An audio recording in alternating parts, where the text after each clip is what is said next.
Hi friends. కాకరకాయ అంటే చేదుగా ఉంటుందని చాలామంది తినడానికి ఇష్టపడరు కదా! కానీ ఈరోజు నేను చూపించబోయే కాకరకాయ ఫ్రై ఒక్కసారి చేస్తే కాకరకాయ తినని వాళ్ళు కూడా అడిగి మరి తింటారు. అసలు చేదు తెలియకుండా కరకరలాడే టేస్ట్‌తో ఎలా చేయాలో స్టెప్ బై స్టెప్ చూపిస్తాను. వీడియో చివరి వరకు చూడండి. ఒక చిన్న టిప్ కూడా చెప్తాను. ముందుగా స్టవ్ ఆన్ చేసి ప్యాన్ పెట్టుకుందాం. ప్యాన్ వేడయ్యాక 2 టేబుల్ స్పూన్ల ఆయిల్ వేసుకోవాలి. కాకరకాయలు శుభ్రంగా కడిగి చిన్న ముక్కలుగా కట్ చేసుకోవాలి. నూనె వేడయ్యాక ఒక గుప్పెడు మినపప్పు వేసుకోవాలి. మినపప్పు ఫ్రైకి మంచి క్రంచ్ ఇస్తుంది. 1 టేబుల్ స్పూన్ ఆవాలు, జీలకర్ర వేయాలి. ఇప్పుడు కట్ చేసి పెట్టుకున్న కాకరకాయ ముక్కలు వేసుకోవాలి. ఇప్పుడు బాగా కలుపుతూ మీడియం ఫ్లేమ్ మంటపై ఫ్రై చేసుకోవాలి. ఫ్రెండ్స్, కాకరకాయ ఫ్రైలో ముఖ్యమైన స్టెప్ ఇదే. గోల్డెన్ బ్రౌన్ కలర్ వచ్చే వరకు వేయిస్తేనే కరకరలాడే టేస్ట్ వస్తుంది.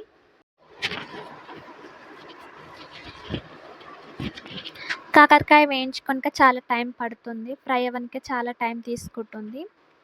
నెమ్మదిగా మంచిగా కలుపుకుంటూ ఫ్రై చేసుకోవాలి. మధ్య మధ్యలో మూత పెడుతూ తీసుకుంటూ మంచిగా కలుపుకోవాలి.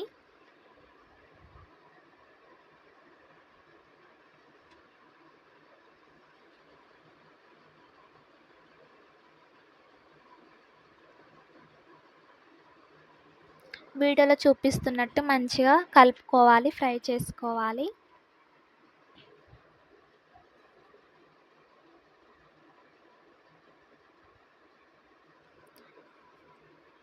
మంచిగా కరకరలాడుతూ ఉండాలి. చూడండి కాకరకాయ ఎంత మంచి కలర్ వచ్చిందో. ఇప్పుడు 1 టేబుల్ స్పూన్ అల్లం వెల్లుల్లి పేస్ట్ వేసి పచ్చివాసన పూర్తిగా పోయే వరకు వేయించుకోవాలి. ఇప్పుడు 1 టేబుల్ స్పూన్ పసుపు వేయాలి.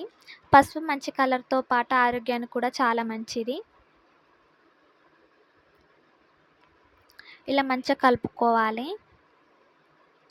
ఇప్పుడు 1 టేబుల్ స్పూన్ కారం, 1 టేబుల్ స్పూన్ ఉప్పు వేసి బాగా కలుపుకోవాలి. మనకు సరిపడా ఉప్పు వేసుకొని కలుపుకోవాలి.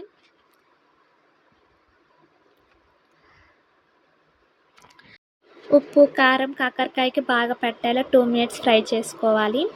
మంచిగా క్రిస్పీగా కరకరలాడుతూ వస్తుంది. ఇప్పుడు 1 టేబుల్ స్పూన్ ధనియాల పొడి వేసుకొని బాగా కలుపుకోవాలి. ధనియాల పొడి వేయడం వల్ల ఫ్రైకి మంచి టేస్ట్, స్మెల్ వస్తుంది. ఇప్పుడు కొంచెం సేపు కరకరలాడే వరకు ఫ్రై చేసుకోవాలి.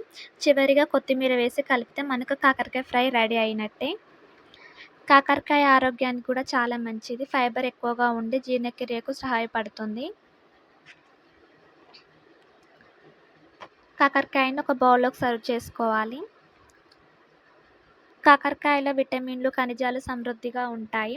అందుకే వారానికి ఒక్కసారైనా కాకరకాయ ఆహారంలో చేర్చుకోవడం మంచిది. అంతే ఫ్రెండ్స్, కరకరలాడే టేస్టీ కాకరకాయ ఫ్రై రెడీ అయిపోయింది. వేడి వేడి అన్నంలోకి ఈ కాకరకాయ ఫ్రై చాలా బాగుంటుంది. మీరు కూడా ఒక్కసారి ట్రై చేసి ఎలా వచ్చిందో కామెంట్లో చెప్పండి. వీడియో నచ్చితే లైక్ చేయండి, షేర్ చేయండి. ఇలాంటి సింపుల్ టేస్టీ రెసిపీల కోసం మన ఛానల్ని సబ్స్క్రైబ్ చేసుకోండి. బెల్ ఐకాన్ ప్రెస్ చేయడం మర్చిపోవద్దు. మళ్ళీ ఇంకో రెసిపీతో కలుద్దాం. Bye friends. Thank you for watching.